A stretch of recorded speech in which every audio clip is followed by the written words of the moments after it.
Hi and welcome back. Alright, so today we're doing a review on the Spiderwick Chronicles episode 8. So, yes, we're at the finale. Yep, this is everything on Spiderwick Chronicles. Yep.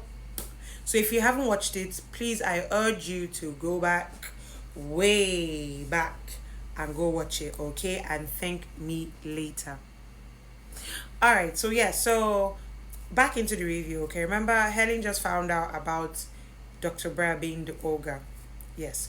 So now we see in this new episode, the final episode, episode 8, where Helen is still with Mulgarath because he's not letting her go, saying that he loves her and is going to persuade her to share the same feelings. Like, why are you forcing it?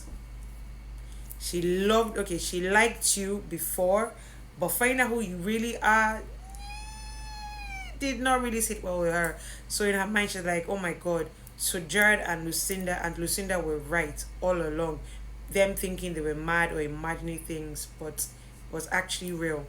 So we see them in the supermarket getting milk to feed the dragons based on the page of what was said on how to revive the dragon.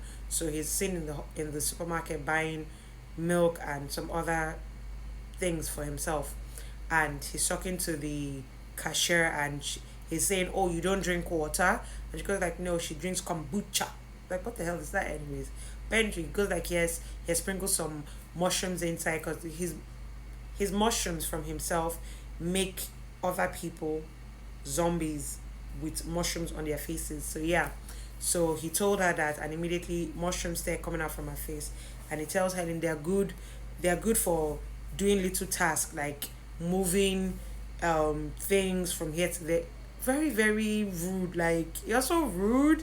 Why would you even say that? But anyway, you see that happening.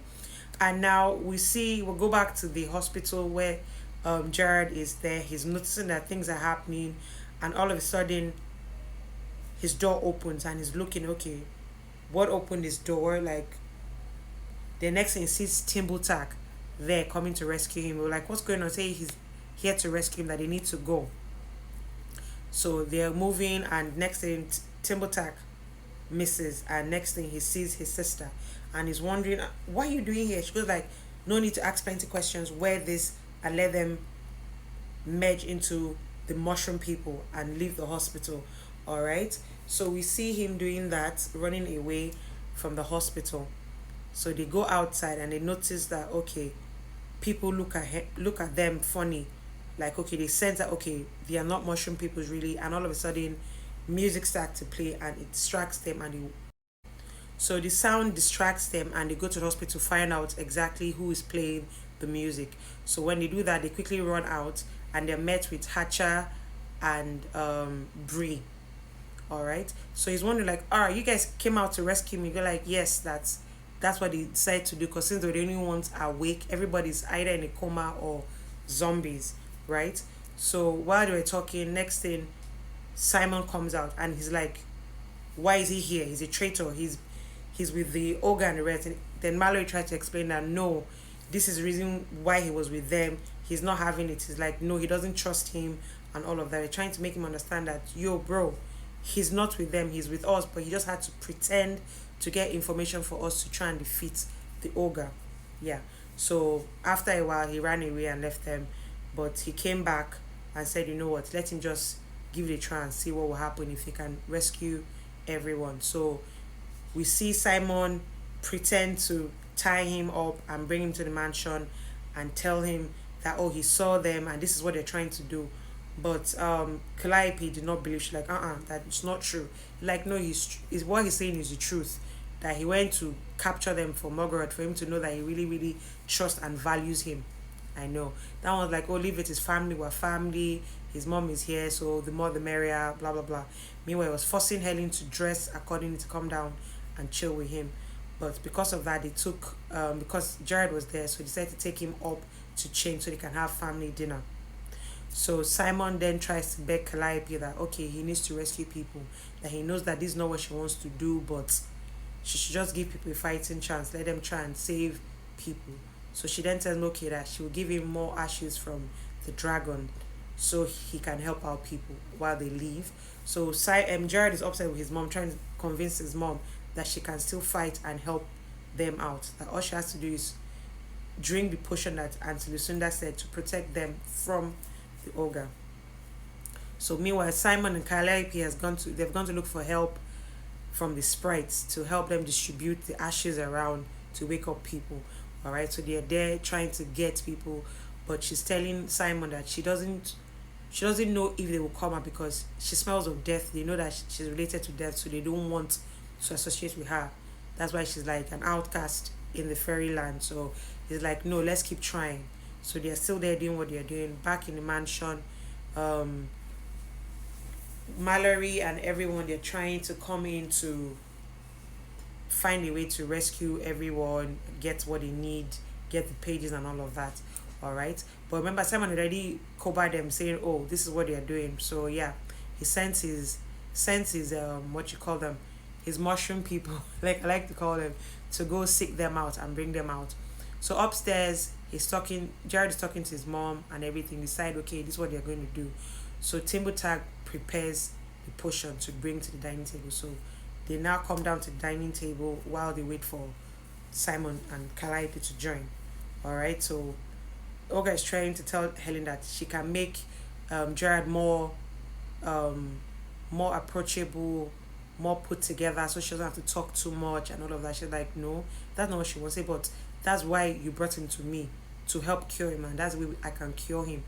So Jared is like trying to motion to her not to say anything. The next thing, Timothy writes a message like it's time or it's the potion is ready.